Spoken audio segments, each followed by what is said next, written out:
I think, first of all, what I'd like to say, Ron, is delighted that you're here and supporting us.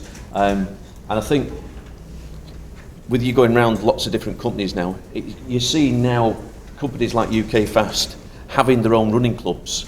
You see more and more of that now. Yep, it's a good thing too. Yeah. It's certainly got, well, every company's got a base, and my thoughts are that almost everybody can run, and the more they run, the better they'll be mentally and physically. And to have a sort of club that actually goes to competitions and things like that is even better, because I think people could get bored from just running with no objective in mind, but a race is always something to hang your training on. You mentioned something to me a couple of weeks ago, and I think most people in the room will have heard of a guy called Dave Brailsford, who was obviously the lead of getting cycling absolutely to the number one in this country, now the world, with Sky. And Dave is known for marginal gains. But little did I know that the marginal gains actually started here, because Ron told me about the story about how he changed his style of running, because he stopped running in socks because he felt that the sweat was going into his socks, made his socks heavier, so he couldn't run as fast. Just tell us a story what you did. In a marathon, if it's a hot day, you tend to put water on your head, but that sort of drips down, it ends up in your shoes, and if you weigh the shoes and the socks together, it's a lot of extra weight that you're actually having to bring through and waste on what should be going into actually propelling yourself forward. So I stopped wearing socks for racing, that is, but because sometimes the shoes that you wore in races, and I've got some of my shoes which I won the Boston Marathon in some memorabilia there, I'll show them later, were extremely light, but sometimes inside where the tongue was stitched in, you'd get blisters or whatever. So I'd walk around the house in those and walk around the garden in them, so that my feet got absolutely used to wearing the shoes without the socks, and it worked. And I don't do it now because I don't know. In those days, I was looking for every scrap of marginal gain. Marginal gain, yeah, exactly. Now, people will see in a couple of the pictures, certainly Boston, the famous photograph of you going over the line in the string vest. Yeah. Why the string vest? Well, a lot of the games are held in summer. String vest very big in North Manchester, by the way, Lord. Correct. Yeah. And I think I was getting ready for the European Games in Athens, and I ran a 20-mile road race in Liverpool, Highton it was called. It was called the Pembroke 20, and I tried cutting off, strips underneath here so I could sort of get more air to go over the body, because once the body sweats, it needs to be exposed to the air for evaporation, and evaporation means cooling. But I ran this 20-mile road race, and it was in this cut-off vest, but it didn't stop me running well. It was just awkward when I've got to keep pulling it round here and adjusting it there. But it was at 20 miles. It was a 4-lap race, and I got round the first lap, and from the gun, and I'd just been given a pair of shoes from a company called Reebok, which I'd designed, which had no laces, just an elastic piece over the front of the thing to keep the shoe on. And I just shot off from the start, and I just went into the lead. And I got round the first lap, this is 5 miles marker, and the timekeeper shouted 23 something. I thought, 23 for 5 miles? If you double that up, it's 46 for 10. I turned round and I swore, actually. I said, learn to read the flipping watch. Anyway, I carried on, went round, came back round again, got to the 5 mile point. 47 something, and this is halfway through a 20-mile road race. Anyway, I kept going, and I finished up with 1 hour 36 minutes and 28 seconds, and that's 2 48-mile 10-mile races on the trot. And I thought, right, I'm in shape, but I've got to get rid of this flipping horrible vest that's not working. So it didn't come to me in the bath, but one moment I just thought, string vest, full of big holes, and I'm talking about the traditional army string vest, which they wore underneath the kit to insulate them if it's very cold. The pockets of air in the mesh would keep them warm. and it worked like a dream. I just, that was it.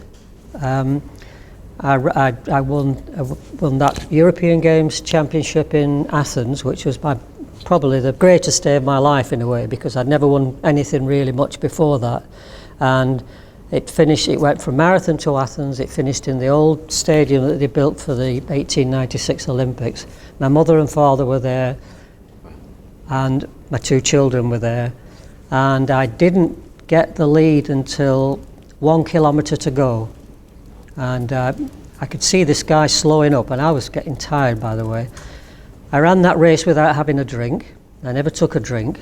And at about 6 miles, maybe more, I saw this plastic cup on the floor, and it was all spilled. And I just thought, that guy's weak. He's had to have a drink. So it just spurred me on a little bit more to go and catch him.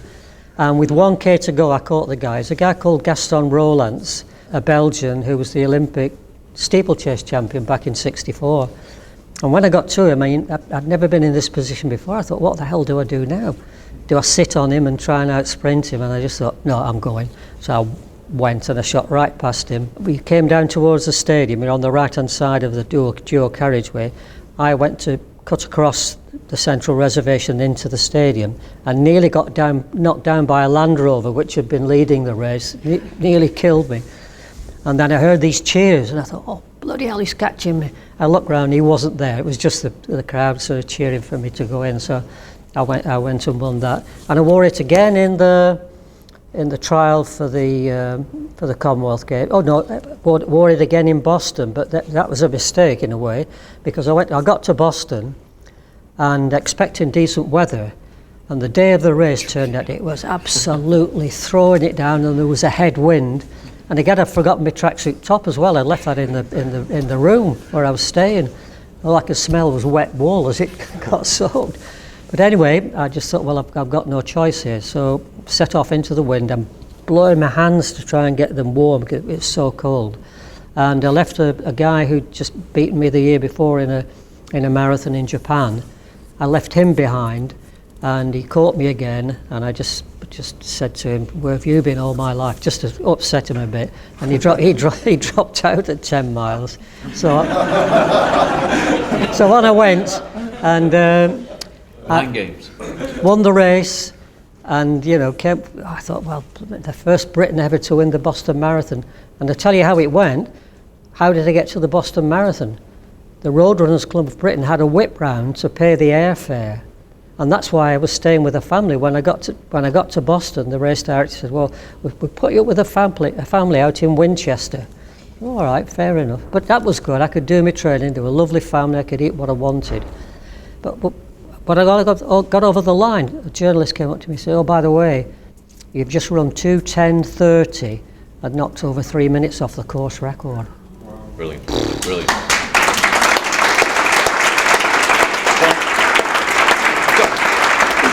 I've got a question here from one of the team, and it's they obviously follow a lot about the stories about you, about every day that you run. How do you find? I mean, I find it difficult to run every day, and you know, because I drive past you in the morning when you're running, and I'm hiding from you. How do you do it every day? What makes you get up in the morning and say, I'm still going to run today? 50 years unbroken record? 51 now. 51 years. Yeah. 51 years and has run every single day. Not difficult. Not difficult? Not difficult, because when I ran in the 64 Tokyo Olympics, I ran the 10,000 and the marathon, and I went out there with some fast times, the second fastest time in the world for the marathon, etc., and the fastest European 10,000 metre runner. And after 6 weeks being stuck in a dormitory on an ex-American army camp, I just went to pieces. I just had a young son at home, and my wife was suffering a little bit from post-natal depression. And I got back and I just said, I'm bloody sick of this. Anyway, I think I had 8 or 10 days off. And then I thought, hang on a minute, I'm better than this. This is stupid. I'm going to start running every day. And on December the 20th, I ran. And I thought, well, this isn't enough. On December the 21st, I started to run twice a day and once on Sundays. And I did that 13 times a week for 26.2 years.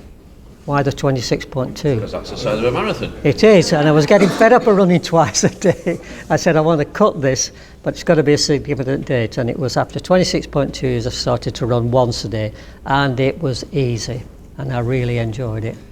Brilliant. So, you know, where there's a will, there's a way. You get up and you go out. There's a lot of 5k runners out there, but they want to progress to 10k. What do you need to make that step up? If you're just doing your 5Ks, but you want to go to the next level? Well, in training, I say, I mean, we could talk about the marathon here. The more running you do, the better you'll be. But there's a limit to that. You can go too far. I mean, I once was doing 150 miles a week and then did a week of 160. I just went off form. I went to Japan and got hammered in a race. And thought, that didn't work. But how did I know all this? I kept a training log. None of these apps or anything like that. I mean, I've got foolscap books this high. But I put in that training log what all the training I was doing, and where I was making a mistake, I changed it. And I think that's what people should do. And you can just, you know, the 10K isn't that difficult if you're doing 5Ks. I mean, I recommend park runs. They're brilliant. They say they're not races, but actually they are. You know, you tend to push yourself a little bit. So keep a training log. Find out what you're doing, see what works for you. And the more you do, the better you'll be. And I gave an example of my wife. In 1988, she ran the London Marathon. It was a couple of days before her 51st birthday. The longest run she ever did was 8.5 miles. And the biggest week of training she had was 18 miles. And she ran all the way, never stopped. And she did the marathon in 4 hours and 11 minutes. It was 4 hours 22, but in those days, they didn't have the chip. So she took her 11 minutes, she had to walk to the start line, and then she started. So she really ran 4:11. So, you know, she wasn't a runner, but she kept going out with me occasionally doing little bits, and it helped her. Last question, Ron. You're known as being a runner, but a lot of people also know you as an innovator and a businessman, and you've created 2 great brands, Ron Hill and Hilly. Yep. Tell us a bit about more Ron, the innovator, and also the businessman. Where did that all happen? Well, you mentioned the innovations in running gear. I was 6 years at university, and then I got a PhD and had to find a job. But somebody had lent me some money. He was a guy called Jack Davies. He was treasurer of the East Lancs Cross Country Association. He was a good friend. He said, "Look, I'll lend you 200 quid. You put the deposit down on a house." I said, "Great." So I thought, I'm going to be working in Droylsden. What do I have to do to do my training? So I thought, right, I'll have to run to work and back. Okay, I got a compass in an ordnance survey map with a 5-mile radius. I picked this circle, 5-inch radius, inch to the mile. So right, you can start looking now. And I found a house in Romilly, which is exactly on the 5-mile pencil line. But by the time I'd run to work, sort of zigzagging on the roads and stuff like that, it turned out to be 7.5 miles. So that was it. Run to work and run home. It's the best way of training. And on Sundays I'd do either 21 miles or one year I did 28 miles once a month for a Sunday run. That was hard work. It was around Wild Boar Clough. I'm not kidding you. It was terrible. Hills and everything. And that was bad. I remember it was snowing once in winter. I set off on a 28-mile run in snow, and I did it. Another time I set off and it was stinking hot. And I never used to take water for drinking on a long run. It's just crazy. You see people running now with like 2-litre bottles. You think, what? Are you gonna have a shower with it or what? And I got to Lyme Park, and I thought, God, I'm so thirsty. So I dived into a cow trough and just had a drink, and that's the only time I've drunk on a long run. So, happy days. Happy days, absolutely. I think everybody will agree. It's not often you get to meet... Sorry, I haven't told you. I didn't never answer that. Right, so what happens when you run into work? You run into work and bike, and you're just wearing the kit that you can get given having been to the Olympics, cotton shorts and cotton vests and stuff like that. thought, this is not good enough. You know, running home at night and stuff like that. So I developed the garment called the Trackster, which was How many people have got Tracksters? Yeah, all of a certain age, you see, we're all... Yeah. Well, they used to be cotton. When it rained, they got wet through, so you're running along holding these pants up. So I said, well, I'm working with synthetic fabrics in Droylsden. Why don't we have synthetics? So we went to nylon, and then eventually we went to polyester, which doesn't hold any moisture whatsoever, and that worked. So everybody now that's got the tight leggings on and running, the Trackster started it. It did really, yeah, it just bottoms. And then running home in the rain, you're getting flipping wet through, what do? Let's do a waterproof jacket. Then you're running home in the rain and the dark, and the traffic's whizzing all over the place. I could get knocked down. I was the first person to put Scotch-Lite onto garments so that the traffic can see you.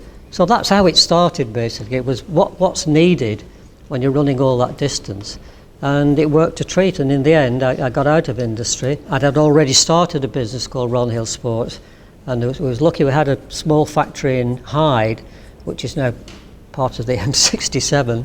The guy would make small runs for me, and that worked. But I got a bit of a push in the end, because I was told, after having competed in the Munich Olympics, I got a message saying, the office manager, or the manager of the whole laboratory, came in and said, I've been told from higher up, head office, that we think you've had a good run for your money now, and from now on, if you want to represent Britain or England, you'll have to take your annual holiday, take your annual leave. And I'm thinking, oh, what are the kids going to do for a holiday if I start doing that? So I said, right, here's my resignation. And the guy didn't like me so much. He said, oh, you will work your 6 months' notice, won't you? Anyway, that's how it happened. So was born Ron Hill Sports. Hey? And so was born Ron Hill Sports. Exactly, yeah. Yeah. Thanks, Ron. Thank I you. think they'll agree. It's been great having Ron here. All of you that are here today, if you're going to take part in the 10Ks in Manchester and Salford, you're going to run with this man. And I tell you, it's as someone that's been doing it a long time with him, both training and competing, it is an experience, because I've never met anybody in my life as dedicated to running as he is, and it's an absolute pleasure to have him here today. Thanks, Ron. Thank you.